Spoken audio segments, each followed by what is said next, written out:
Hi, good morning, everyone. Welcome to the Building a Positive Workplace Culture webcast series, episode 4.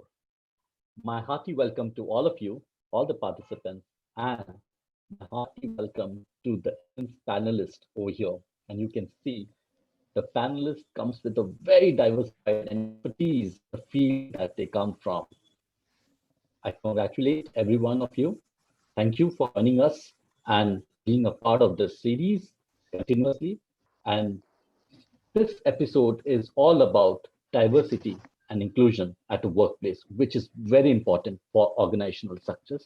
I'm sure you all would have been a part of this phenomenal thing in the last few years, which is picking up in every country and every world.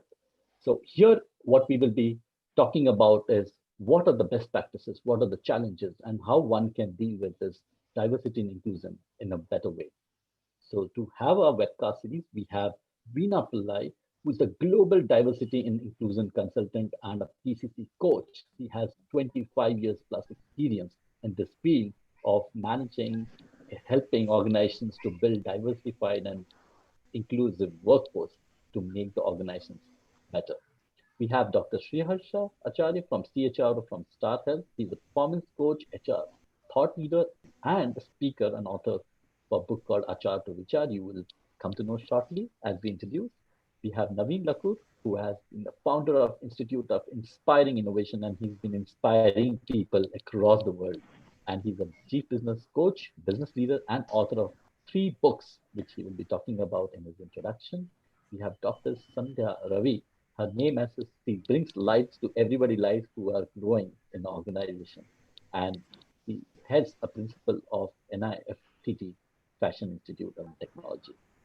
So I welcome Veena to the show, and thank you, Veena, for joining us.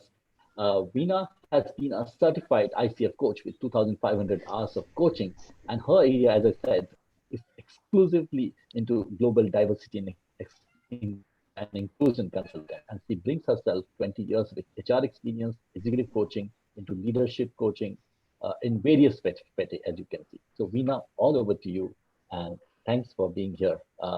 Thank you.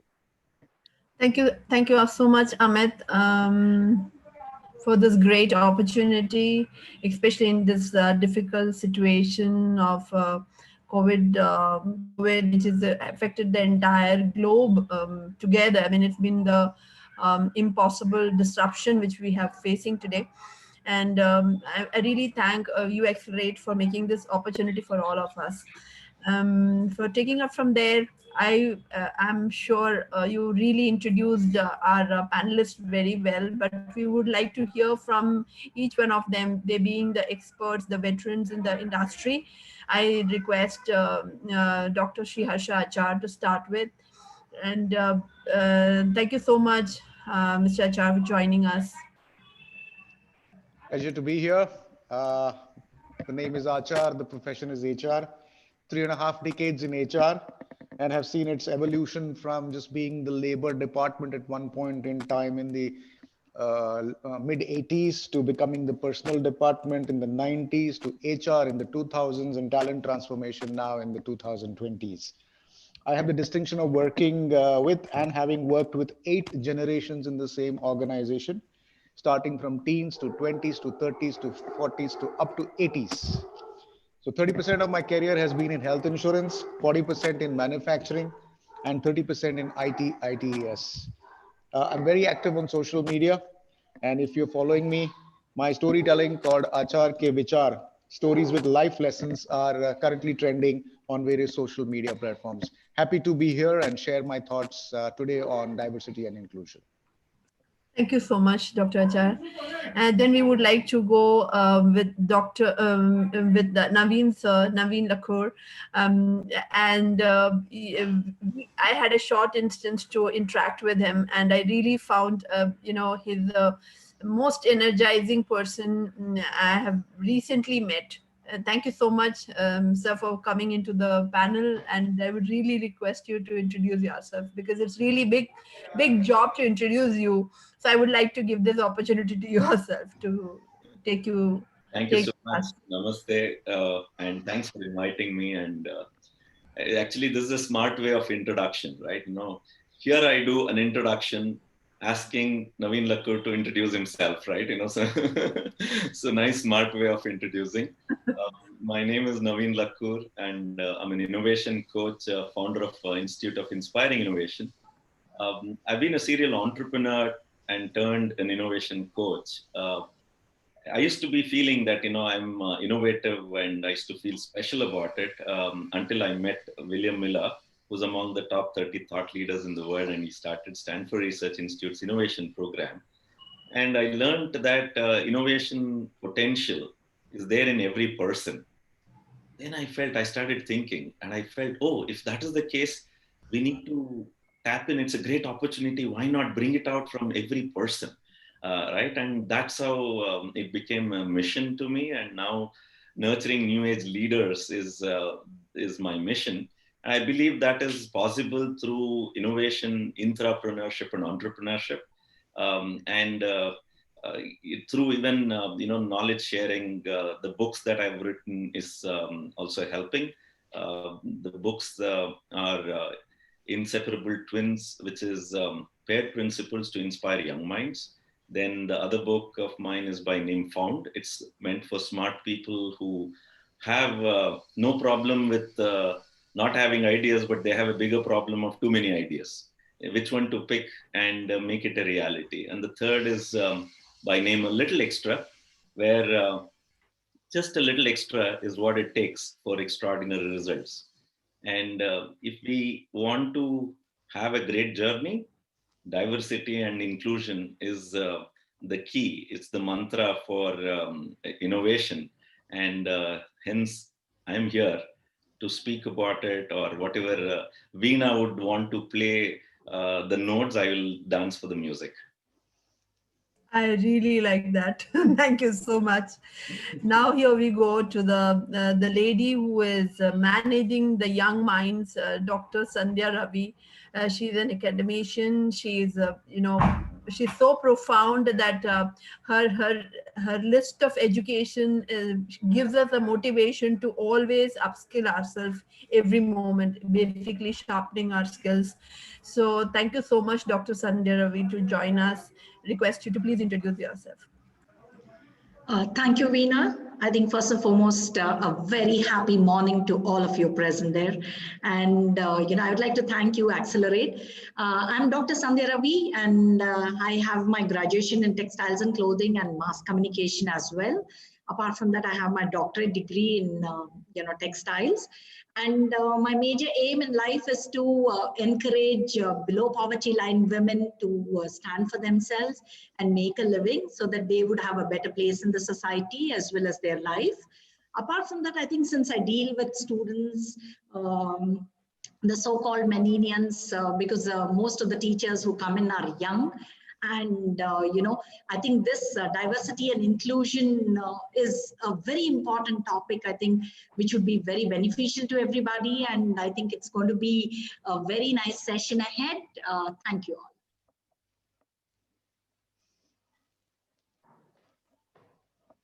Veena, you are mute. Thank you. You're muted.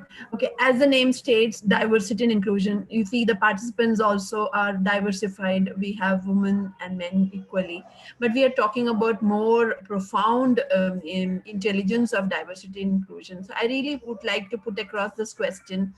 What do each one of you relate to as in the diversity and inclusion space?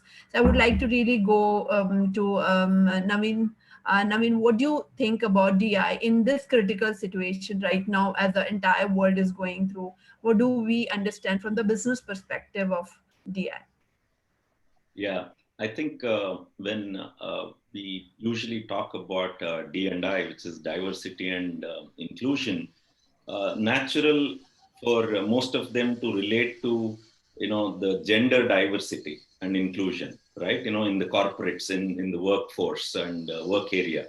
That's very common and natural. I want to go a little extra and take it beyond that, which I'm sure we will dwell a little more in that. And even to touch on that, let me refer to my book, Inseparable Twins, where, there are two characters by name Appy and Proppy. They are two elephants. And these are very cute. Appy is synonym to happiness, and Proppy is synonym to prosperity, right? And it's a male elephant, a big tusker, and he's a tough guy, solid guy. He leads from the front. He's Appy. And Proppy is a very sharp lady, like, lady elephant and sharp eyes. Means multitasking, and she's so good at switching hats, and she means business. So, and she brings in prosperity, right? These two, both are very required. One without the other is incomplete. Well, they are whole and complete by themselves, but when they come together, it unleashes new power, right? That is the requirement which every organization needs to ensure that their people, their customers, all the stakeholders are happy. At the same time, organization is growing, right? And prosperity is there. So one without the other is incomplete, according to me, right? And so how are we doing that? And what are the strategies that we have is very essential. So taking it beyond the gender as diversity and inclusion is about in other areas. So let me give you one story, right? Again, I'll refer to my book, Inseparable Twins. And it is a story where it's a real story. It's in a telecom industry where a young boy who was studying in college, and he is required to do an internship. And he is looking at his dream company. This telco company is his dream company, and he is just ready to do anything to become an intern in that company, or he wants to be associated with that company. He works very hard, finally gets into that company as an intern, and that time, during that season, the pagers manufacturing, and they are the number one in that pagers world. And pages, of course, now you find it in museums where you can relate to what it doesn't. But we've used it, right? It's that beepers also. Even now, it's used in one-way communication for messaging. So this guy gets a chance to work in this organization, and he's so happy as an intern. So 1 day, 2 day, he's been deployed in the quality control where these manufacturing of these little pages are happening, and he needs to check the quality and then certify it and test it out.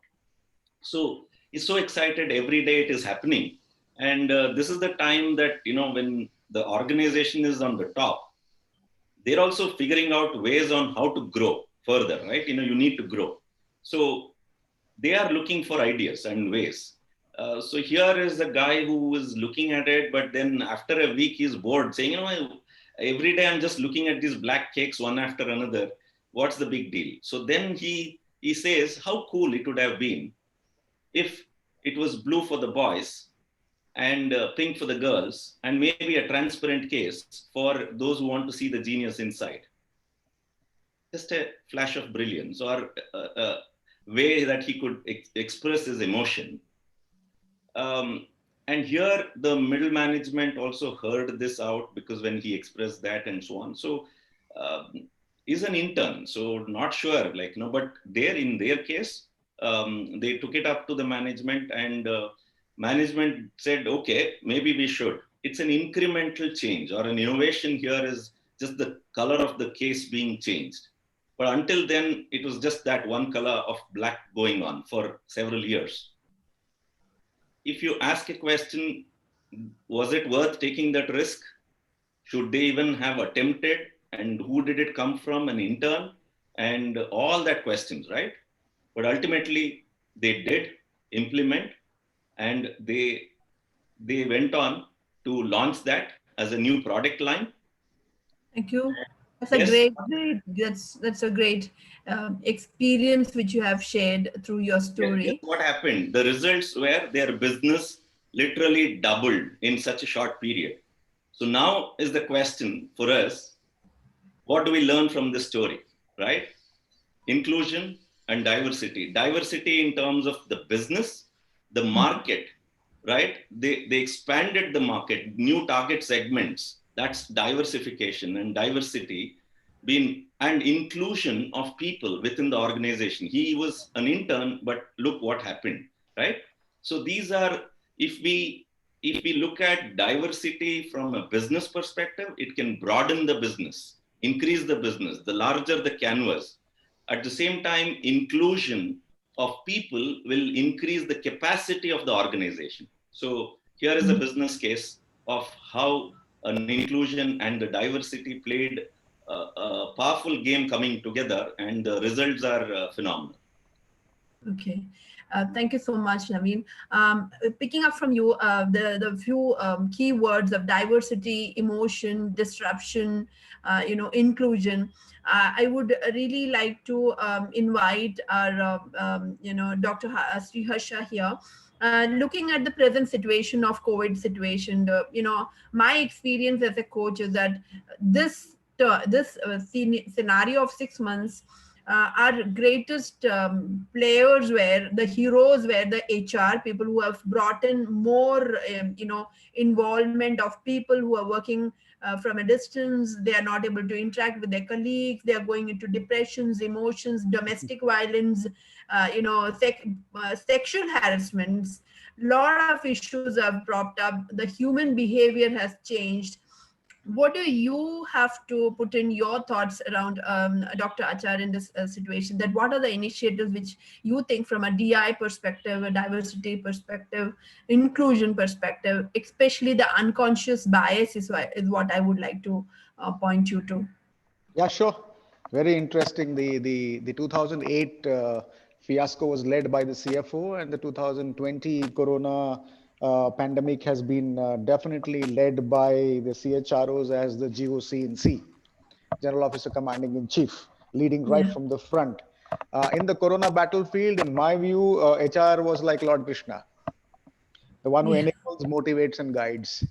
And that is the role HR needs to continue to play, because the pandemic is not over as yet. We might have forgotten the pandemic, but the pandemic has not forgotten all of us. So, however, there are no guarantees, no commitments. The pandemic may certainly have an expiry date, but nobody knows how long and the impact that it may have going forward. So every day is a new day. I think all of us are observing decisions change by the hour, by the minute sometimes in governments. And this is what is going to happen every day. So from an HR angle, I must mention that HR has to stay strong, keep things in order, continue to balance work and home needs continue to help employees balance their home and work needs, how to keep people engaged, because today is the time for hyper personalization. Everybody is remote, so the more personal you can get, the better it is, because you don't have those conversations at the water filter or coffee machine in Yeah. office. Yeah. But one must also understand that HR is also trying to do it for themselves. So they're trying to figure out things for themselves. So it's not just that they're doing it for others. And because you're dealing with people, people are complex and they're not all the same. Their needs cannot be the same for everybody. So as an organization, what we are trying to do, and what my previous organization was trying to do, is use some diversity and inclusion best practices. One is fair treatment. Two is equal access to any opportunity that comes along. I know there have been a lot of furloughs, a lot of layoffs, but again, the industry is already seeing that boomerangs happening, in the sense that people who've been laid off are being approached first to get back to work. Focus on innovation and creativity that Naveen was talking about. Conflict resolution, because because the relationships are a little broken in the sense today that you're not able to watch the body language, you just see the face of the person on the video. Representation of diversity at all organizations. Diversity education and training, very important. I mean, the facts that you alluded to in terms of, a lot of harassment happening on calls, which is a fact. I've dealt with some of them myself. So these are some of the best practices that one needs to build in, along with no micromanagement. Just make sure people are doing their best from home. Everybody is now talking about productivity seems to have gone up, but one must remember that productivity comes at a certain cost, and that cost is called stress. So people should not get overstressed at home. Just because they're not coming to office, it doesn't mean they don't have any other work at home. So driving this into the heads of our leaders is a bit of a challenge, because everybody wants to show off that my productivity is very high. So I'm being very, very honest about this, and very brutal when I say this, because I see this happening every day. So we have a group that is talking only about work from home guidelines. And more recently, we have said, yes, we are in the business of health insurance. We are essential services. So we will need people to come into work, but we're dealing with it in such a manner that 50% comes one week, 50% comes another week. Two things happen. There's no crowding. People do get the feel of the office. And at the same time, we are able to maintain social distancing within the office premises. Okay. There are behavioral standards that we have created, and we're holding leaders accountable for the behaviors as well as the results. We have created employee networks, various groups like uh, Naveen was talking about. We have strengthened all our anti-discriminatory policies. All reporting has gone online. And in my view, diversity and inclusion is a top to bottom business strategy and not just an HR program. I really would like to pick up from there, from the business strategy. In one way, the organizations are going through tremendous business, losses, not able to pick up the businesses. At the same time, the employees are going through a tough time of working from home, and the emotional baggages, people losing jobs. How do from and this question, I really would like to address this question across to both of you, being the business leaders, business coach, and the HR. How do we maintain the decorum between the balance between the business and the people? So this is again another diversity, especially when there is a lot of women leaders who are resigning at this moment of time because they are not able to manage the home show with the working from home episode of managing the kids and home and everything. At the same time, there's so many people are attriting at this level, and there are so many organizations who are letting go people. So so how do we manage this situation where we have to manage our DI space of women being there in the industry? It has taken ages for us to bring in diversity in the women leadership, bringing up so many women leadership coaching episodes, and so that we can bring them up. What do we put our thoughts around? And I really would request Sandhya ma'am also to bring in your thoughts around it. In a very crisp two liner, I would say compassion and flexibility are two key words that all organizations need to use to specifically address the concern that you raised. Right. Sandhya ma'am, what is your thought around it?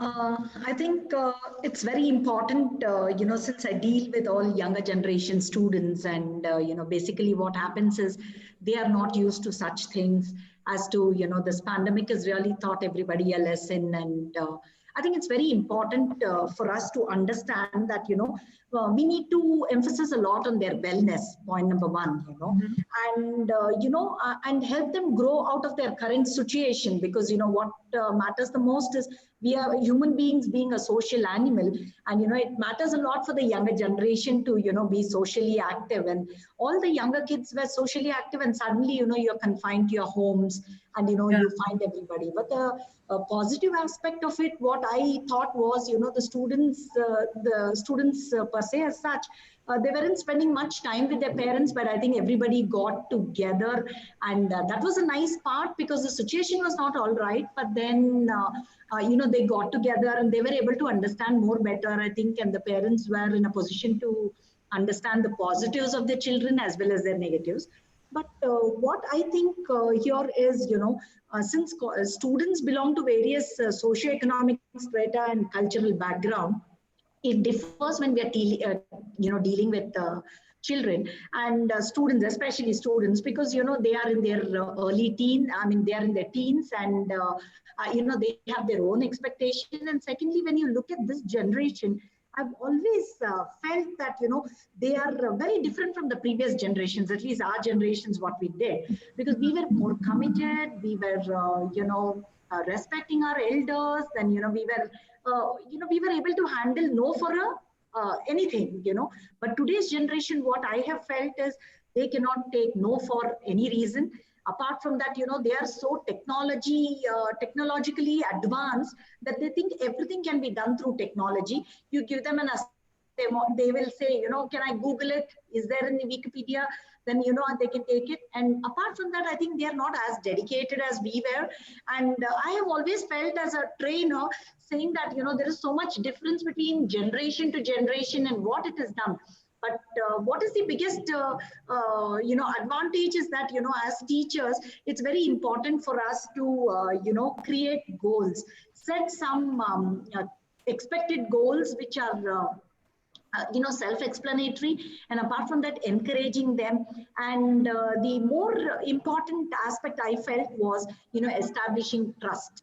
Because what happens is when you are trying to, earlier it would be a total, a lecture where you could actually see, as Mr. Achar said, that, there was social contact, you could see their body language, and you could know whether the student was interested, not interested. But now, no, I can only see their face, and probably, they're just putting on a false smile on their face, saying that they understand.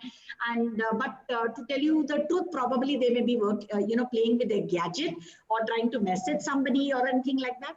But then I think it's very, very important for us to create a kind of culture where, based on the trust and, create something which has a competitive advantage. And, I was reading a book, and, one Mr. Carpenter and Sharon, they said, most of the organizations fail to meet, fail to adjust to their cultural differences and cross-generational workforce. Where, again, it will reflect on the employee retention. Because see, here the teacher also, we find, when we try to do a check, we understand that some of the children are not very comfortable with the teacher's online teaching.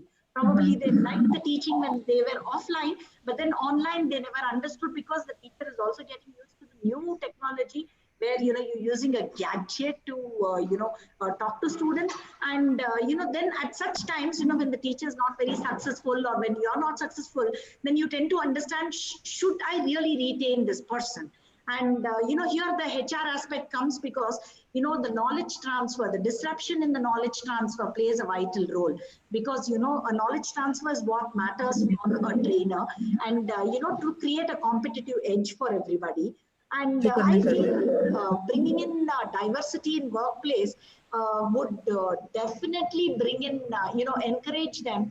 And inclusion will be something, where in terms of, bringing in creativity, then bringing in innovative methods of teaching, as Mr. Naveen said, he's very well versed in innovation, and, these kind of innovations would certainly help the generation. And I think it is always how well you can have diversity and retention as a part for students group, because you have diverse students as well as you need to keep them. The retention is very important, because retention of their interest and all this. So it plays a very, very important role. And I feel, it's a, and when you perspective, I feel this is going to be the time,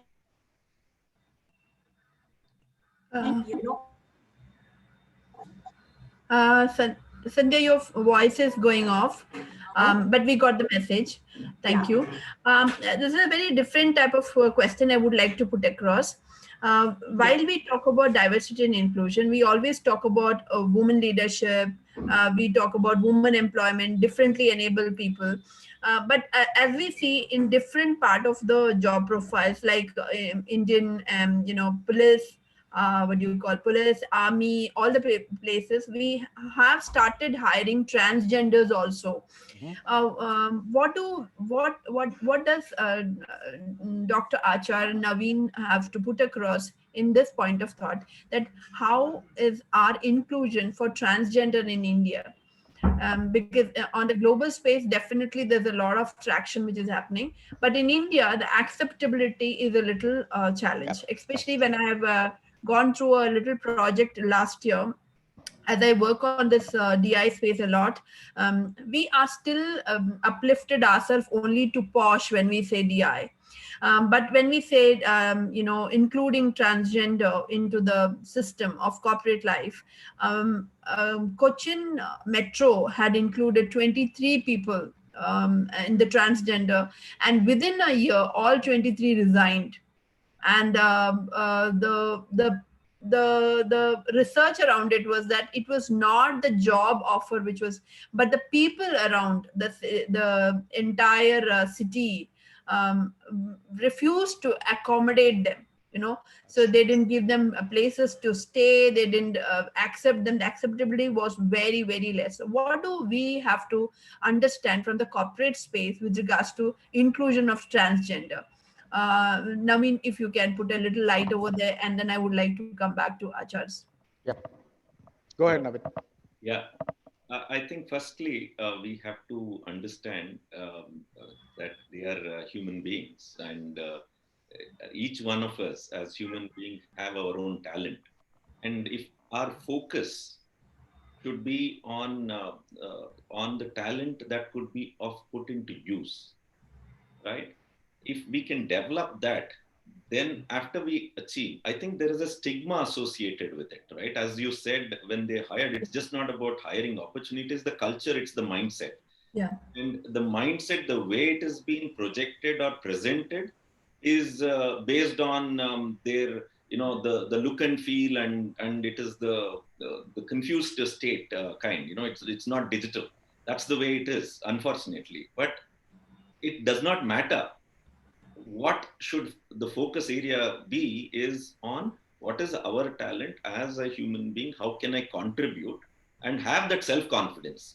Doesn't matter now, like, boys grow long hair and look like a hippie, and from the back you'll recognize them more as a girl. You wouldn't even know until you probably come to the front. All of it is all physical appearance, which is not much, according to me. The focus should be on the mindset, the cultural, and at the same time the talent, where they can contribute meaningfully. After you start achieving some milestones, right, because of your contribution, rest everything becomes secondary. And uh, and achieve milestones, and then you will become an inspiration. There is a lot of visibility today in terms of new initiatives, visibility, including the transgender as a community should start looking at, not to shy away and run away from, rather take it up and show that our talent is more important. Actually, they should be very, very thankful as compared to people who are physically challenged, and they have much bigger challenges physically for them to contribute. Here, they are physically fit. They But should look there's a lot of emotional challenge which they go emotional through. challenges. Yeah. So for that, it is self-confidence and the talent, and focus on the work and produce some results, become an example. After that, we need more examples now. Then what happens? Everything else becomes secondary, Yeah. right? And today I see even movies coming out based on them, and Akshay Kumar is doing one movie, and like that, there is a lot more exposure. Yeah. So self-confidence, then talent to be nurtured, meaningful contribution, then the stigma and the culture will take care of itself. Don't try to change the mindset of others right now. It is much harder. It is built over a period of time. It has to go also over a period of time. So for that, these are the three ways that you could do. And corporates wouldn't matter. It doesn't matter if they are contributing. They are more than happy to have the people who are talented who can contribute. According to me, don't even fight for inclusion. You will be automatically included because of the talent that you bring to the table, right? Focus on that kind. Dr. Achar, what do we Yeah, do I from think an HR perspective? no, I think the social perception as far as LGBTQ is concerned, particularly T, is still negative. The younger generation, however, is more open about it and more Very accepting. exactly, So exactly. going forward, probably you will see a lot more traction when younger people take over certain positions in organizations. I mean, this is not an issue as far as all the MNCs are concerned, but Indian organizations are traditionally traditional and therefore Okay. come with a traditional mindset which the promoters or the current set of managers who are maybe in their 50s or 60s are not as forgiving as the more recent generations are concerned, whatever the Supreme Court or the law of the land says. In my view, I think the transgenders particularly has been a suppressed community, and because of which their access to education also has been limited. So I think the government is probably focusing on trying to build this talent. If not today, at least the work has started, the road is being paved, and hopefully going forward, we should see more and more of such people coming into at least some areas in the corporate life. Great.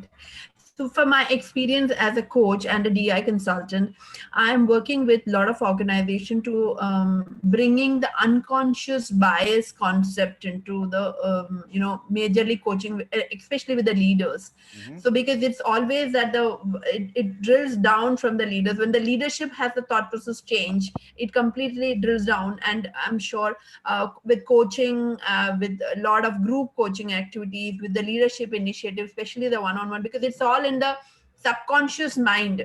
That's Like true. here I would like to bring in one point. There are organizations as corporates, we including the differently enabled people as a matter of CSR activity, corporate social responsibility, and that becomes a part, like where we hire the restaurants in Mumbai, Mhm. who has hired completely dumb and deaf people, and this entire restaurant is been driven by dumb and deaf, and there are people who go to that restaurant and to promote the business and also to motivate the staff there. But when it comes to the LGBT crowd, especially as you rightly said, the transgender, there's a lot of thought process change, especially from the leadership perspective, is what I think from my experience comes in. And I'm sure uExcelerate has a very good platform around the group coaching and the leadership coaching thought process change. So that is my thought process. Coming back from the point where Naveen mentioned about the new generation thought process. Yes, Naveen, you have to say something. I just want to add to what you were saying that, COVID Yeah. has also created an interesting opportunity of diversity and inclusion, even for the third gender that we are talking about, right? So even in digital, so-called 0 and 1, Yeah. there is something called as a transient state, which is the largest in between, right? So it is existing always, right? With this COVID, there is a new opportunity. Doesn't matter. We can actually use this as an opportunity to fast track the cultural inclusion, for the simple reason you can work from anywhere, right? And COVID has taught us that. Yeah. So now you can easily deal or get away with the cultural issues within the corporate, focus on your work, and then with your achievements, you are welcomed into that culture. Doesn't matter when the offices and when they have to get back. So they're already very accepted. So the change is gradual. So can we utilize this as instead of a problem, as COVID as a problem, it is creating an opportunity. It's a platform now for the transgender to look at, work from anywhere, and don't have to face those challenges that in the cultural issues which would be there usually in the corporate or the office environment, and become like when you are accepted, that inclusion happens and it is natural. So it's then the duck landing on water. It will be so smooth. Utilize this opportunity. We can be innovative, and diversity and inclusion is actually designed, ingrained in with COVID. So can we utilize?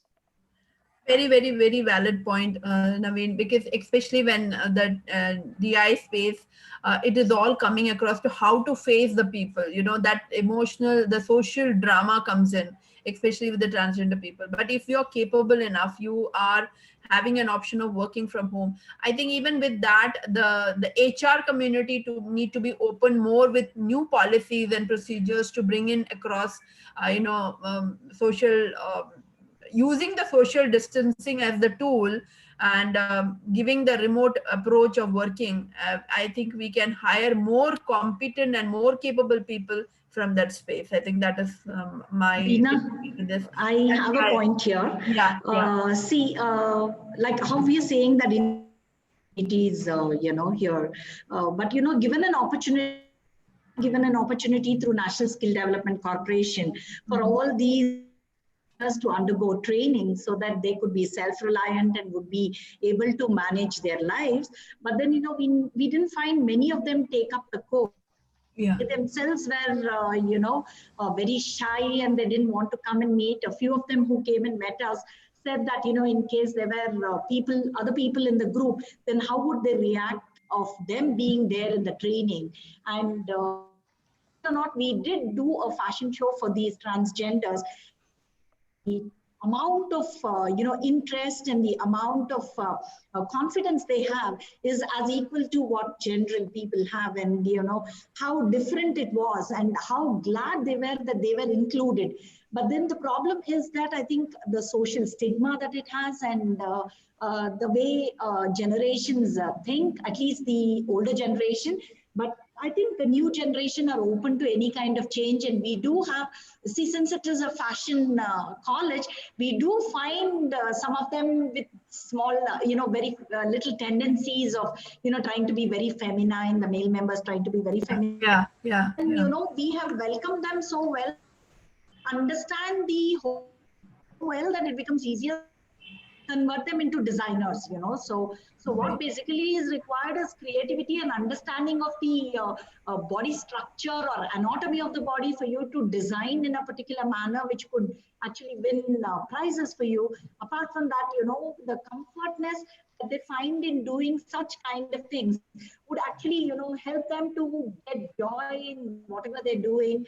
So I feel this inclusion has to be there everywhere, so that, it would give them an opportunity, because they're also equally talented, as I know, and I think very confident about themselves. Right. So I again would like to bring another new thought process into it. The millennials. The millennials, what do we understand from including the millennials into? So one of the projects, one of the very critical projects which I executed for one of the organization was, attrition.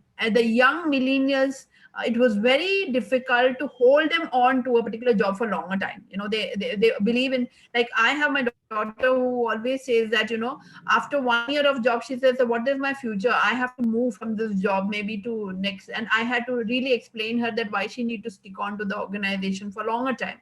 And one of the projects which I executed was one team which was 50% people from the 40 plus and 50% of the people who were 20 plus. And that team beautifully profiled very well, and that was one team which sticked on to almost 3 to 4 years without even one person moving out of the team. So I would really request the thought process around Naveen and Dr. Achar with regards to the millennials and the corporate and DI. So See, end of very, the very, yeah. very, very see, DI is all about understanding and accepting and valuing differences between people. And it includes different races, ethnicities, genders, ages, religions, disabilities, and sexual orientations. I mean, with differences in education, personalities, skill sets, experiences, knowledge bases, or what have you. But diversity is perceived differently by different generations. That's a fact. A millennial, if you ask him or her, and I have two at home, they will say diversity as the combining of different backgrounds, experiences, and perspectives. And they believe very strongly taking advantage of these differences is what leads to innovation. Very right. Now, Yeah. if you ask a generation X or baby boomers or even the older generation than that, they view the workplace diversity as equal and fair representation, regardless of demographics, Yeah. without necessarily considering diversity's relationship with business results. Yeah. Yeah. Correct. So diversity and inclusion cannot be just buzzwords anymore. They need to be taken more seriously and furthermore understood in the workplace. So that's Yeah. my view on the various generations dealing with DNI. Okay, great. So now, Naveen, with regards to the diversity, how do you think it can build the business better? So yeah, um, just going back to that one story that I did say, how that intern who was a millennial, I mean, then at that age, right, his thought process of identifying a pager which otherwise was a market for only serious professionals, the moment it came into the blue color and the pink color, which the management never thought that way and never believed it was a risk and an experiment that they took. Actually, in reality, the reason why the business doubled is because of the inclusion of the younger generation, which also saw that, hey, it's a cool thing. I should also have one pager, right? And the new market, the diversification in the market segment happened, right? Same way here, there is, even today, there is that opportunity. And are we engaging them? If we are not engaging them, then we don't understand the market. India, for example, is the youngest country in the world. If our corporate is filled with only senior people because of the experience they bring in, there's no connection happening to the market that is young, right? And as Dr. Achar was mentioning, it's the dimension, diversity and inclusion. It's about the way you see it. It's very broad, multiple things, multiple areas. So if you look at age as a group and a community, include them first. Let them be part of the business. The expectation should be different. See, then the loyalty for a baby boomer, it's the number of years that you worked in an organization. Today, with the millennials, it is the quality of work that you are doing. Doesn't matter how long or how many years that you are there. Anyway, with the millennials, the whole dimension of calendar is changed, right? Because 3 calendar months is treated as 1 internet year.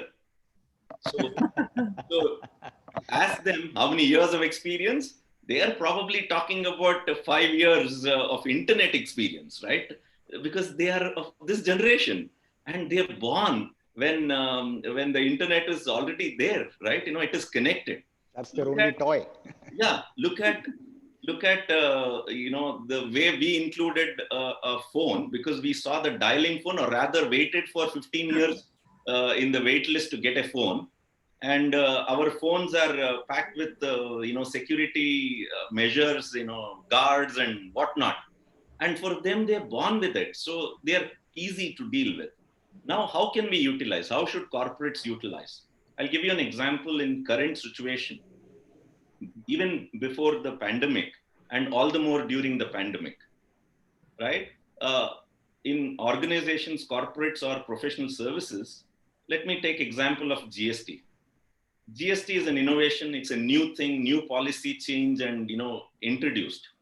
All the members who are very seasoned chartered accountants and all that, they had these laws not changing for 5 years, 10 years. They had read, they're wise people. It's all thick books and so on. Now they are challenged because in a day, 3 rules would have changed.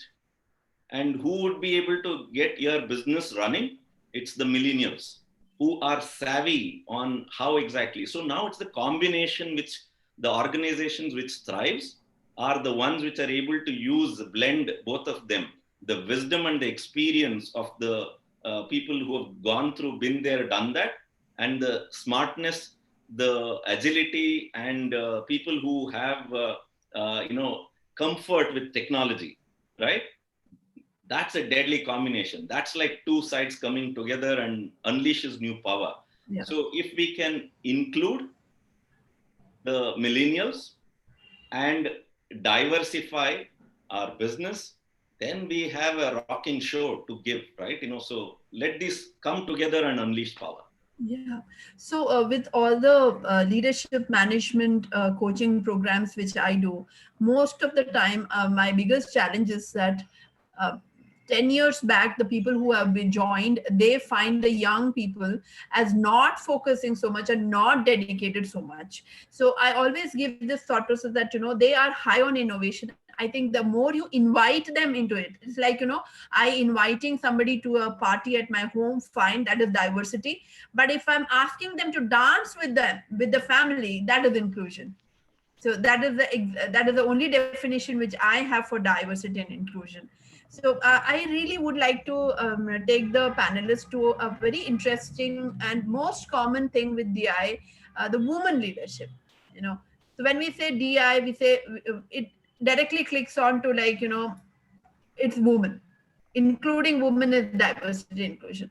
So let me just bring that topic here. What do we see as women leadership and inclusion, or diversity and inclusion? What is the percentage of women who should be there in the corporate or in any part of the employment, and how does that make a big difference to the organization? I would like to ask Mr. Achar and ma'am, Sandhya ma'am, to put a little thought, and then I would like to go to Naveen. Yeah, sure. I guess women leadership is extremely important in organizations because it brings a different flavor altogether, along with some color, depending on which part of the country the people come from. Uh, Typically, we've seen that ITES companies boast of a 50-50 Yeah. ratio, gender Yeah. ratio. Most organizations in the past used to, government, I think, also has a 60-40 ratio, which is pretty healthy. But in sales organizations, I've seen that the ratio is anywhere between 1090 to 1585 in favor of males. I have worked in hospitals, in the hospital sector. There it is 50-50 because of the large category of nurses. For the last 10, 12 years, ever since I have had a seat at the boardroom, I've seen that both in Apollo Munich, when I used to head I used to be a director there, we had 4 women on the board out of 10, which is a very, very healthy ratio. And currently in Star also, I think out of the 12, we have about 3 or 4 ladies, which is again about 30%. Not generally seen in many organizations. So I come from a point of view that I have seen adequate representation of women on various boards in organizations, and also have seen healthy ratios as far as gender ratio is concerned in the organizations that I've worked for. And I must say that including Star Health Insurance, I have a mandate from my chairman saying that we need to hire whatever hiring we're going to be doing forward. Our ratio is currently at about 85-15. He wants to take it to 80-20 by the end of next fiscal. So he says 30% of the people you're going to be hiring, the youngsters, should be girls. Okay, great, great. So as we see that, me, I'm a a walk the talk person from the corporate, moved into the senior roles of HR, now into the leadership coaching in the global space. Sandhya ma'am, again, I see that she has also come up the space of but I'm sure our life wouldn't have been so easy without the support of the family, to walk in this journey. And I personally see that there's so many capable women who are could have been somewhere. If at all there would have been enough support, and that same support is what I would say, as in the corporate also we expect that type of inclusiveness, the support. It should not be like a tick box of okay, hiring a woman leader, but how do we bring and address the challenges, especially with this COVID situation, uh, Dr. Achar? Because I see that HR is coming up with a lot of initiatives that That's I, true. I think and that is very The COVID has given us this opportunity. I mean, particularly, I think now what is happening from a recruitment perspective is people are demanding work from home. yeah, yeah, So yes, the number of ladies and women employees in the past who have left organizations, that's what I said, compassion and flexibility is going yeah, to play a major role yeah, to deal yeah, with this aspect. yeah, yeah. And on a lighter note, I'm minority at home. The 3 women and I'm the only male. So it's a 75-25. So to answer your question, yes, it's just not the focus on numbers, but genuinely trying to get them into the workforce so that there is a blended workforce. And generally, I've seen the commitment levels amongst lady employees is higher than that of male employees. Yeah. Nothing against the male employees, but this is just an observation from experience. You're absolutely right. The COVID also has taught that housework is also something that males can do. We've all done that during the first 3-4 months of the lockdown, and hopefully that will continue. There is a lot of flexibility as far as video calls are concerned today. We can hear dogs barking, we can hear cookers whistling, we can hear some vessels falling, we can see the maid in the background sweeping and swabbing, and it's all acceptable with kids coming to the Zoom with homework. Everything has become acceptable, and more flexibility is there in terms of how we deal with Zoom calls. My request to organizations has always been that let us follow the protocols which we used to follow even when we were coming to work. I mean, we used to come into work, there used to be a travel time, we used to log in, then there used to be a log out, and then there is travel time. So typically, in an organization, if somebody said, "Hey, where are you? I've just left for home," it says, "Okay, let's discuss tomorrow." But today, that situation is not there because It's not everybody there. Yeah. knows that nobody can go anywhere. So you are Yeah. pretty much bound. So we need to bring some Yeah. rules into it so that both the males and the females are not feeling stressed out at the end of the day. Yeah. So the support which I see from the with the organization where I work as in the leadership coaching roles and all, there are two conflicting conversations which is happening. One, there are so many women leaders who were earlier exiting after a maternity leave, but they were really great with regards to a lot of their competencies. But because of some challenges at home, maybe the husband is getting transferred or whatever, there were so many attrition which was happening. Very capable women were exiting, but now since the organization is extending policies across working from home and and Mhm. alternate day working, etc., etc., which has propelled the organizations to hold on to very great skilled women back Yes. into the organization.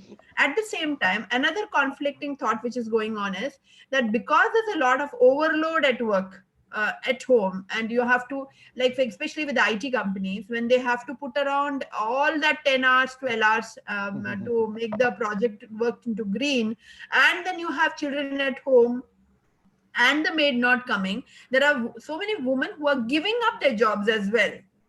There's so much of attrition also happening at certain portions of the corporate. So what do we have to what is your understanding with regards to that, Naveen and Achar? Ravi, Right. Sandhya ma'am, I'm going to come back to with another set of questions because Sure, our sure. thought process is a little different. So I Yes, really would different. like to hear Yes, from yes. him. Yeah. I first of all, I would like to state with respect to the women, employment and engagement. Uh, we have to give priority and importance to the mindset. Okay, so it's a lot to do with the mindset. Because to me, I think when I sometimes wonder why would even women want to fight for equality? Because they are already one level up. To me, WOMEN is world of men. They are the superset, and now they're fighting to go two levels below. So why not? The first thing is important is if the nation has to move forward, if the world has to move forward, it is a lot dependent on the culture. And women is taken that primary responsibility for the future, that they are investing their time and effort in creating that culture, working from home for family, right? That is a lot of prominence has to be given. Those who have chosen to be a homemaker or chosen even to quit their jobs to support their family, or they have chosen to support their parents or the in-laws or whoever who needs attention because of their age, these people need to be recognized and respected for what they are doing, right? It is because of the choice and the priority that they have given a higher priority for that, which is very essential. If the world has to move further in the right direction, their sacrifices, the women's, effort, because there are many things that men won't be able to be as effective as women is, right? And those are the roles, responsibilities so well defined. And if they're taking that, recognize that. And if they want to work, it's out of their choice, right? And if it is out of their choice, the opportunities are theirs. First of all, we should not feel guilty if somebody has to take a break or not getting into work. They should still have a pride. They have the right priorities in their life, right?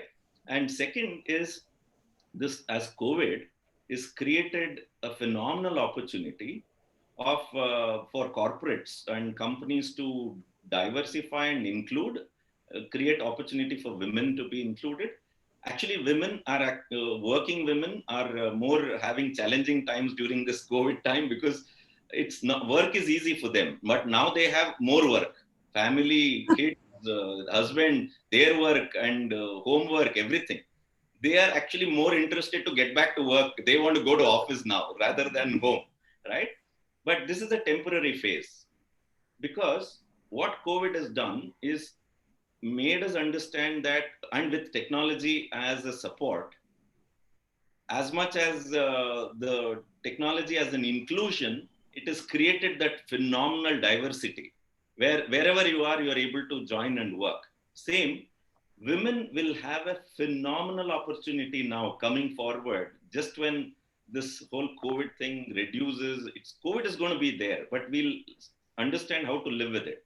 And when men folk start getting back to work, moving to the work area, women folk who are talented, who can put their talent into use, lot more than what was there as an opportunity, because corporates understand that it's not about inclusion of women.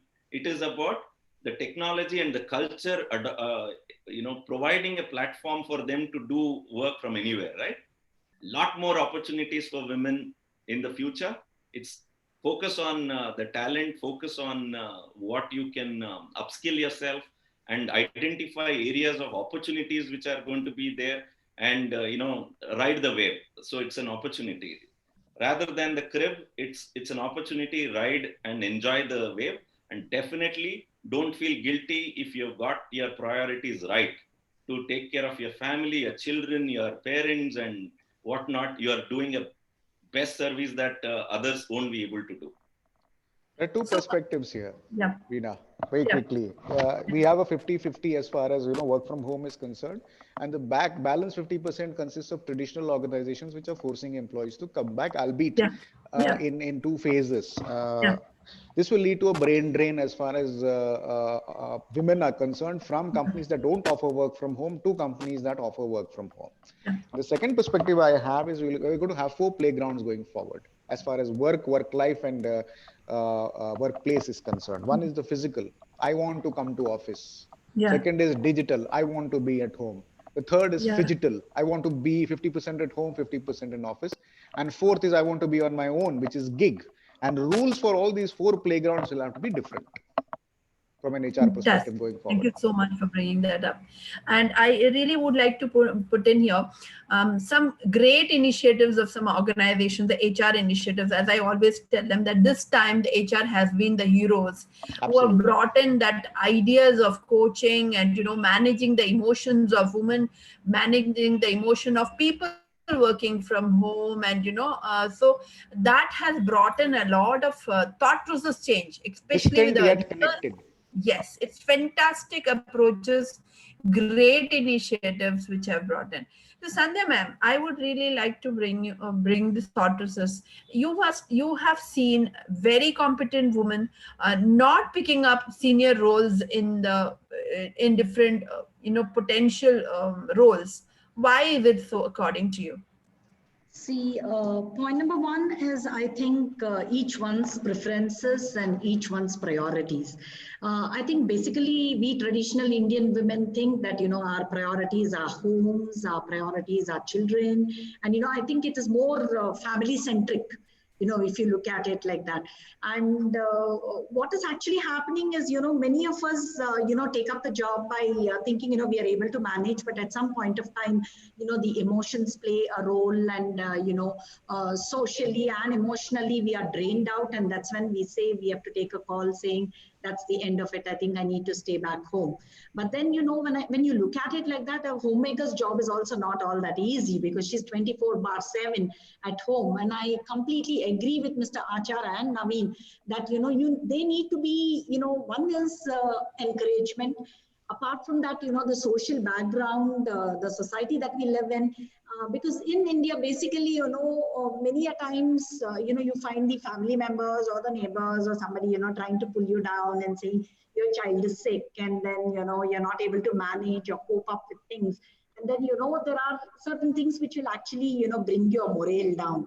But I think the HR perspective, when you look at it, as Mr. Achar was also telling, and, we find it in our own organization, NITE, that, HR is very supportive, and, when you emotionally back them up and, give them opportunities to, do their best, because they are more, women basically are multitasking specialists and very creative.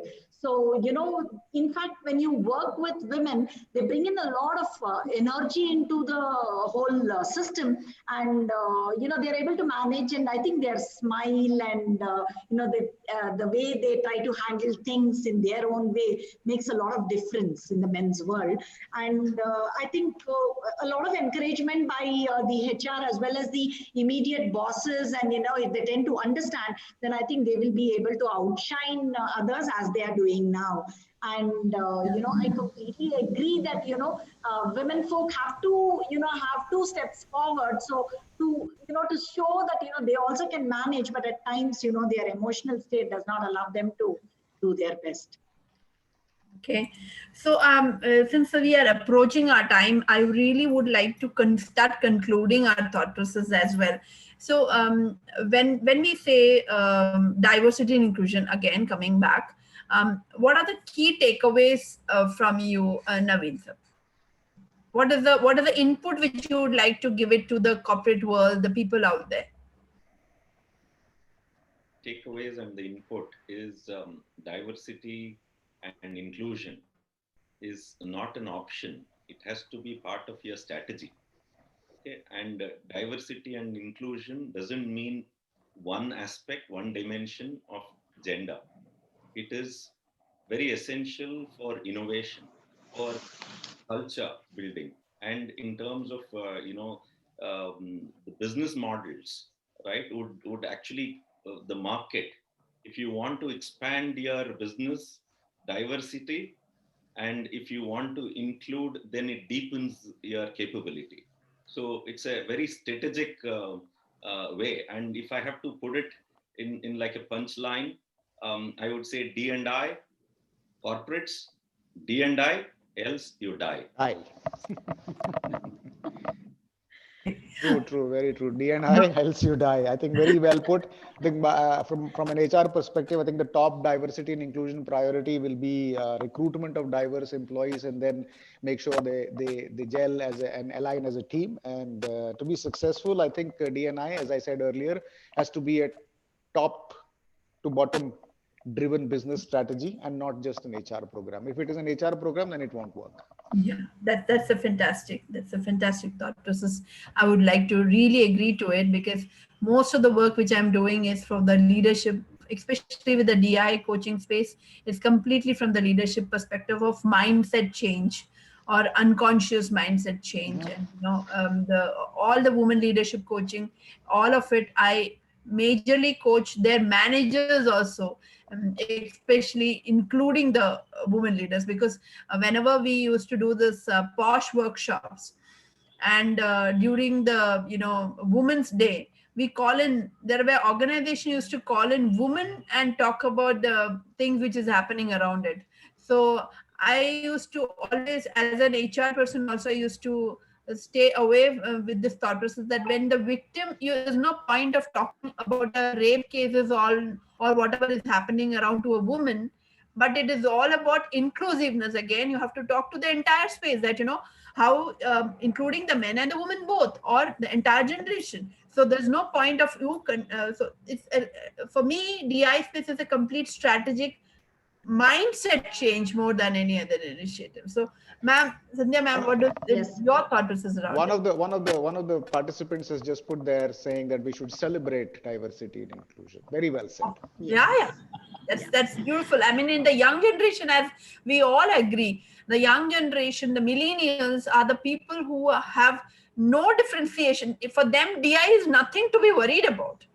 So because they feel that, like, there's a YouTube video around called Canada Fridge. I don't know how many of you must have seen it. Unless until you include your passport number into it, when you have 15 countries into that passport entry, different countries, that is when the fridge opens.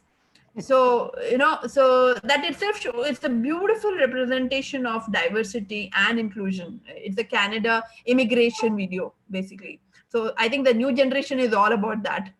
So, ma'am, you were saying something. Yes, and what I would say is diversity and inclusion, I think, should encourage positivity, more positivity, and it's already there, and fostering social connections. Apart from that, I think I would say that we have to emphasize on employee wellness, both on the mind and body. That's very important. Beautiful. So I think that is our takeaways. I mean, now we can open the platform for questions. Amit, can you take Thank it you. over from here? Yeah. Thank you very much. Wow, wow, what an interesting discussion. Starting from millennials to all the age groups to gender. I think this is a very inclusive discussion that I've seen so far and so diversified. So I can really say, wow. I mean, I just kept on wondering what else is coming up, and you have covered everything in so much diversified and inclusive way that I can't talk more beyond that. But guys, I think thank you, Veena. We will take up the question answer with a short break about what we do, and then we'll pose Yeah. some of the questions that have already Yeah. been answered by Amit, I would panelists. really request if you can just bring up what uExcelerate can bring in this thought process round, because there's a lot of initiatives which HRs are doing for, DI space, especially the group coaching for women leaders, and, because there's a cost effectiveness into it and a lot of things. I really would request if you can bring in that perspective of uExcelerate into it. It would be nice to know for all of us and also for the participants. Absolutely. Thank you so much, Veena. We have seen that bringing such a diversified and inclusive workforce can build such a positive work culture. And positive work culture, as per the status report, says that it increases employee performance by 40%. The customers are more satisfied than they were before. There's a financial success, what Naveen was talking about, having inclusion of an intern brought a double of its growth. Not just one example, many such examples. You can see people have benefited out of having diversified and inclusive workshop and having employee turnover, because I'm believing that this is tomorrow going to be a very important attrition control of youngsters not going out of the system can help bringing a more positive work culture. And as an organization, Veena, uh, it's a platform that we all understood that uh, coaching these leaders to have an unconscious bias, unbiased by the time they do, is important to deliver this strategic diversity and inclusion in their strategy itself. And for that, we use coaching as very powerful tool to help leaders to overcome those biasness that they have so far. And I was hearing that millennials are so much acceptable to the new mantra of diversity inclusion as much as the old generations are still not having, is because they probably have the belief system, the mindset which needs to be changed, and coaches here do a phenomenal job of breaking those paths, breaking those ceilings where they can think differently. And you accelerate as a platform which is AI enabled. It helps organizations to scale coaching in large numbers as compared to earlier, where it was only meant for CXOs and CEO coaching. Now coaching is meant to more of managers. They have to be coached at millennials. How do you deal with other generation? How do they be more inclusive? Reverse mentoring, reverse coaching. So this platform helps you to build the organization to scale coaching and bring a sustainable coaching culture which can foster personalized development of their employees. This platform enables organizations to onboard their employees. They can access our coach, or they can have internal coach they can onboard on the platform. They can schedule sessions. They can have one-on-one conversation, which helps to really dig in deep what is going in their mind, the problem that each individual is suffering from, the bias that they are having in their mind, which is not helping them to grow. It also offers live video sessions. You can do the entire sessions irrespective of whether you have an office, no office, 50% office. You can still schedule it at your convenience, and it is scalable to n number of people that you can do. And advanced analytics and reporting system helps you to see how this behavior is changing over a period of time. This comes, the platform also comes in the mobile version, which is a dashboard. It has a calendar. You can do it over the video while you are moving. It has a session planning. Go session reminds you constantly of the commitment that you have taken and what you need to deliver, and of course, messaging which helps coaching and coach to support this. So all this is all available, and that connects to also our 100 plus curated coach marketplace. And just like you see, Veena is one of them. There are many other coaches in leadership, life coaching, business coaching, performance coaching, skill development, or be it a career transition or entrepreneurship coaching. These are all specialists who are available on this platform, which can help organizations to bring in the difference they want to see in their strategic direction. All the coach on our platform, as you can see, have good number of years of experience that they bring in their leadership role that they carry. They're all certified ICF, and they come with a very, very great background of coaching. They at least have a minimum 1,000-hour coaching before they are onboarded to the platform. These are certain credentials that we take care while we curate our coach and bring them to a platform, so that the end consumer or the customer experiences a lot more that we can. That weekend on Saturdays, we run a leadership webinar. As you can see, this is all about developing leader in you. We have three tracks. Track one, which is about leading self. Track two, which is about leading team. And track three, which is about leading organizations. In the last 16 weeks, we have already covered track one and track two, and people have got benefited out of it. We have been seeing phenomenal attendance on this webinars. On the last session that we are right now, we are into track three, which is about stakeholder orientation. And next week, please be tuned for the next topic on stakeholder orientation. Till then, we will have to say goodbye for this track, but you will see this webcast happens once in a month. Webcast that brings you all the leaders, academicians, coaches, HRs, leaders to talk about it, apart from this episode that we conduct. So I will now move quickly to the Q&A section, and some ground rules for that Q&A. Just want to bring for audience. In the chat box, you can see there is an option of Q&A, which people have raised the question, and if there are important questions, we will take it up those. People can raise their hands and we can allow them to talk. You have a raise hand option in below where you can raise hand, and we can allow you to talk and ask questions to the panelists directly, to whosoever you want to do. And there are questions on the chat box. Veena, if you can click on the chat box question, there are questions which are answered and open both.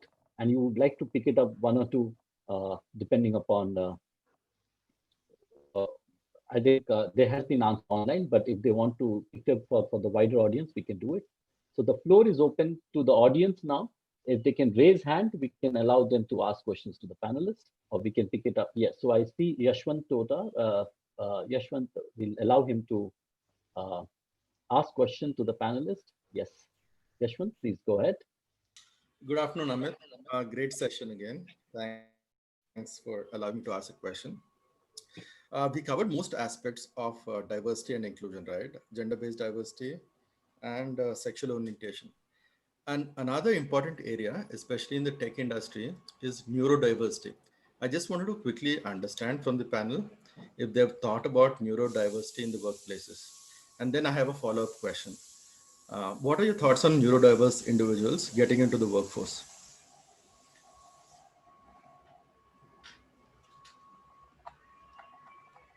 If we have to, have a question? yeah, if we have to truly be an employer of without any biases, everybody and anybody should be welcome into the system.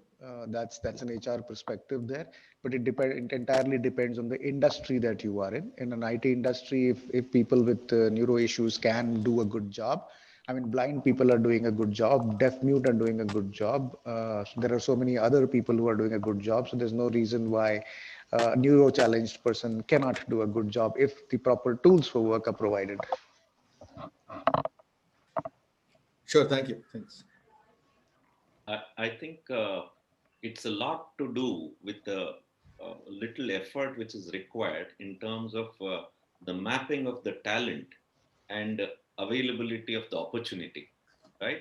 So how do you align them? Then I think we can go beyond it, right? So let me give an example of, I used to be a governing council member at NAB, National Association for Blind. And when we want that inclusion to happen, within the corporates and the companies, and we wanted to demonstrate what these people are capable of, right? And there are few earlier, it's not the sympathetic approach. The last thing these people would need is sympathy, right? In fact, I met with a freak accident, lost both my eyes. I was blind for a period, and I know what it means to really sensitive about it, right? On the other hand, let me tell one short story, right? This is a story of two young boys who came to a city from the village, and one of them could see very well, and the other is a blind. So they finished their job. On their way back, they were walking, hot sun, and they were very thirsty and hungry. And as they were walking, they get to they didn't have money to take any transportation, so they're walking. And the guy who could see very well stops and says, "Oh, I see cucumbers, juicy cucumbers right here. I just want to go pluck some and bring, and let's have quench our thirst and quench our hunger." Right? And but the blind guy says, "No, no, hold on, don't right now." So then he says, "Why? It's so juicy and it's so hot here. Let's eat." And he says, "No, no, I have questions for you." So he asked a question. His question is there many cucumbers of that kind, or only one or two hanging there? He says, "A lot of them." And he asked another question. Is it bushy and, or is it very clean, neat, well maintained? He says, little bushy. He says, "I have one more question." He said, "Enough of these questions, man. Allow me. I just want to go grab that and eat." No, he says, "One more question." So he asks another question, right? Saying, is it fenced or is it not fenced? He said, "It's not fenced. So that's why I can go pluck it." He says, "No, we are not eating." The blind guy says, "We are not eating." So then he started wondering, he's cursing his friend, "Bugger, it's so hot and so hungry we are, so you're not allowing me to go pluck it and eat it." They move further because he had to listen to his friend who's blind. And finally, they later get to realize these cucumbers are not edible, they are poisonous. The guy who could see very well could see only the cucumber. The guy who could not see through his eyes could see the poison in it. The way the mind works, the data processing, the intelligence, everything. That's when I really believe people are not disabled. They are differently enabled. If only we know where our talent can be used, and if only the corporates understand and see the talent and the requirement and the urge, the passion to really contribute, right? Actually, you will see what they can do. They'll create magic. The diversity and inclusion would mean a lot beyond the aspects, and here including the disability.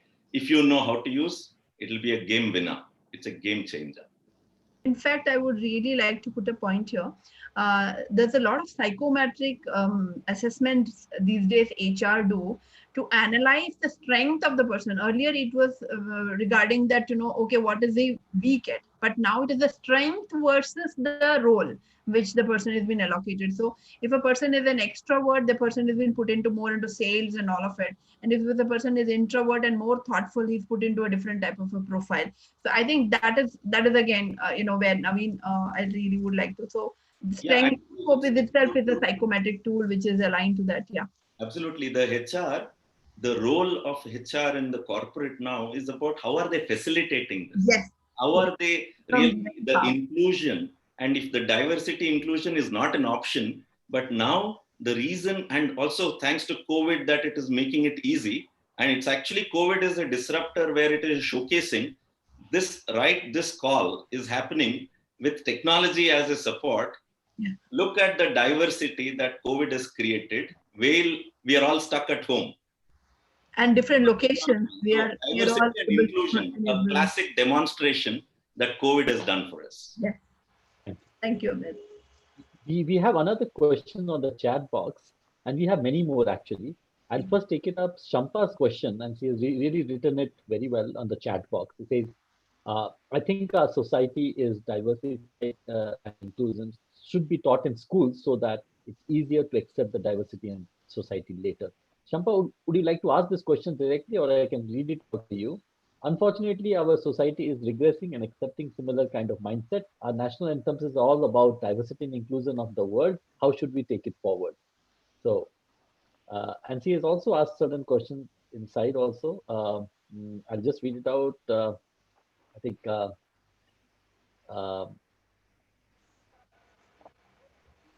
yeah,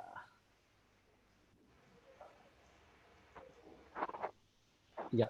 There is a cafe in Kolkata, and she says with young HIV people, but the organization should include all kinds of people to really celebrate diversity, and that was Yeah. picked up by Yeah. also.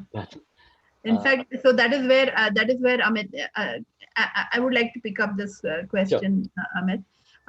On the first part of the question of taking it in the schools itself, I would say I'll go a little beyond that, taking it up at home itself. So bringing that culture and thought process at home is a major thing, because schools, one teacher has to address 60 people, and all the more with COVID situation, all the more challenge. I would say bringing it up from 200 people. home itself is a big thing. Inclusiveness starts from home. Charity begins And at home. Yeah. yeah, in fact, even in posh also, we always say that the culture and the thought process starts from home. We have to teach the men at home or the boys Yes. at home to respect the woman. Correct. So that part is to be, the diversity part has to be a part of home and parenting, not from the teaching space. Teaching, obviously, yes, that's a great thing to happen, but starting from home itself is a big thing. So, Second Absolutely. I part. so beautiful. resonate there. Charity Now, happens at home, begins with home. now Tell you me. understand why the quote, mother is the first teacher, right? Yes. And now you know what is the first job of a mother, right? Women. So we had given priority, the priorities change, there is an impact, there is an imbalance, right? So it's the priority. At the same time, then it was a strategy. Now maybe the connection is lost, right?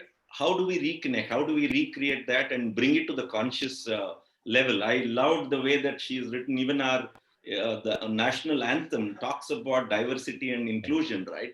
So can we bring these examples and show and make it as a celebration as against an aversion or something which is a burden, right? It is not. It is actually it is the way of life, and if we can consciously do it, then we'll achieve a lot more.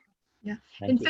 In fact, if you get to an opportunity to read Dr. Abdul Kalam's stories about his own childhood, his best friend was a priest's son, and there's a lot of motivation he's getting from there for his higher education and his studies and all of it. So I'm sure that the thought process which has provoked Dr. Abdul Kalam to be what he is, who he was, is all coming from his childhood and the people Absolutely. around. So diversity is Great.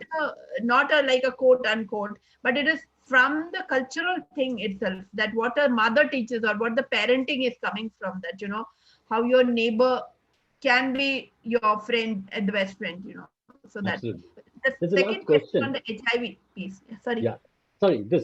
Sorry. This is a last question in the interest of the time from Mariama. And you can see in the chat box, in the question answer box, how can racial diversity in the workforce can be catalyst for creativity and innovative breakthrough and pathways for effective team and increased work organizational performance? I would like somebody to please take it up. This is really interesting, and this is a topic that is going on around us. So, Yeah, in fact, I am coaching a lot of organization IT companies where they have the option of hiring people only from the south, but they still go ahead and hire people from the entire part of the country through the campus, and also in fact go to even other parts of the country, like other parts of the world like Japan, Germany, etc., to bring in that different racism, different diversified people into the business, wherein the thought process can be changed. In fact, I would like to bring that example of Canada fridge, wherein why Canada is an upcoming country and why people want to go there is because of the diversity. The thought process with I being an Indian can bring, and the other person being a Japanese can bring, and a Chinese or an American can bring a lot of thought process around it. The way I think would be entirely different from the other person's thought process, and that is what is prompting the innovation piece a lot. So that is sure. again That is the exact thought process of diversity and inclusiveness into it. So I think it's beautiful. Yeah. There's also a question from Neha Tiwari. Dr. Sandhya, it might be appealing for you. It's like, I think leadership needs to talk to walk, lead by example, encourage. And there's a chat box, there's a question you can see. I believe when people spend more than 10 hours at work, they see right at the top percolates down the glass turning, says in Hindi, Jai Raja, Tha Praja. So it's all about putting it up. Yes, I think, Yeah. that's very important because most of the time, you tend to be a role model for the children who actually, look upon you for all the things that you do. And it makes a lot of sense. And I think women with millennial workforce and things like it, I think people do look upon you for, trying to motivate them. And you yourself, when you lead by example, and, I believe in practice what you preach. So, it's very important because when you practice what you preach, automatically, people around you also will follow. And that is what makes a lot of difference. Yeah, Neha, you can speak now. You, hello. Yeah, Thank you so much. go ahead. So absolutely, I agree with you. Monkeys see and monkeys do, right? So Yes. the moment you look at your senior managers, the moment you look at the leadership, expressing respect, expressing appreciation, including the millennials, including the especially abled workforce, including the women, into the main decision making, I think that is when the real change will come into the place. And Very I'm not true. just talking about the CHROs or the CFOs. I'm talking about absolutely everybody in the leadership position, and that is what usually happens in all the best of the organizations which I have seen. In Hindi they say Jatha Raja Tatha Praja, which means as the king, so is the rest of the gentry, Yes, right? follows. So this is what I wanted to really put across. Thank you. Thank you. Thank you, Neha, for taking up. Mm. Thank you, Neha. Thank you for that. So I think Welcome. we have a lot of questions coming up, but I would not like to disappoint anybody. I will definitely divert. I think we have taken up all the questions answering by self, but if you have any more questions, you can please write to us at info at uExcelerate.com, and we will be happy to take it up, all those questions for this. We have a last poll that we want to people to talk about it, and there's a launch. We are taking a poll. People would like to know more about how they can collaborate to build a workflow culture with us. The poll is up, and if you can take it up, we will close the poll in another 30 seconds, and we will touch base with you in case you want to know how do we do it on our platform to touch base with you on a diversified and inclusive workforce. And you have experienced people all around who can really work around doing this.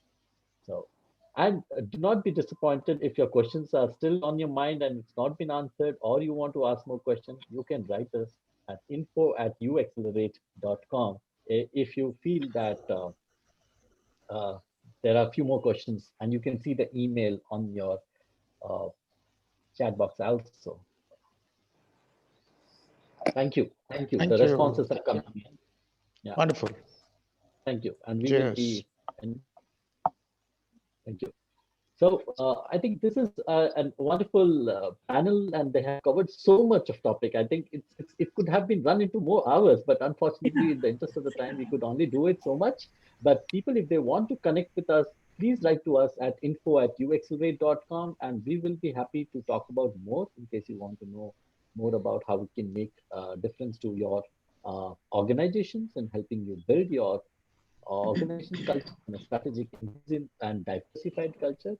And thank you so much, panelists. And we are pleasure to have you all and such an extreme and a wonderful discussion. We just kept enjoying it from the beginning it started. Thank you so much for having us the honor and having it on the platform.